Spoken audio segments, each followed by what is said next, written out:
ভালো ছাত্র তুমি। আমি তো স্কুলে যাই না। কে? স্কুলে আমার মিয়াই গিয়া হে। আব্বা আমি বাচ্চা করে খাতা খুতা নিয়ে বাইরাই না। হ্যাঁ। স্কুলে এবার আমি স্কুলে হইয়া পড়ি। ছাত্ররা আমার বহে মাস্টাররা চেয়ারে বহে ছাত্র পড়ায়। তোর বাংলাদেশে পড়া নাই, সিঙ্গাপুর জায়গা। এত ভালো ছাত্র তুমি, বাহ ফার্স্ট ক্লাস ছাত্র তুমি। আপনি যত লেখাপড়ার সম্বন্ধে প্রশ্ন ধরেন, আপনার এটা লেখাপড়ার সম্বন্ধে প্রশ্ন ধরলে কহাবেন?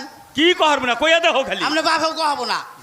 আমার বাপের এটা রোগে তুমি কইয়া দেখো না কে? কোন কলেজ আছে মাস্টার আছে ছাত্র নাই, এটা কোন কলেজ? কোন কলেজ আছে মাস্টার আছে ছাত্র নাই? হ্যাঁ এটা তো কঠিন প্রশ্ন। হ্যাঁ জামা হাই, হ্যাঁ। আচ্ছা তোমার সাথে তো আত্মীয় হইতাছে, আচ্ছা বিয়ার পরে কইরো? আচ্ছা নজা বাউ নানি বেগুড়ি গে কে? বেকরম না। আরে বিয়ার লাগার কোশ্চন লাগে কি ঠিকানা আছে? নজা গে। আরে আপনি কহার না, আমার পলাই কই দিব। আমি কহারি না, আপনার পোলাই কবার পারবো? হ্যাঁ কৌশ দেখি পারো নাকি?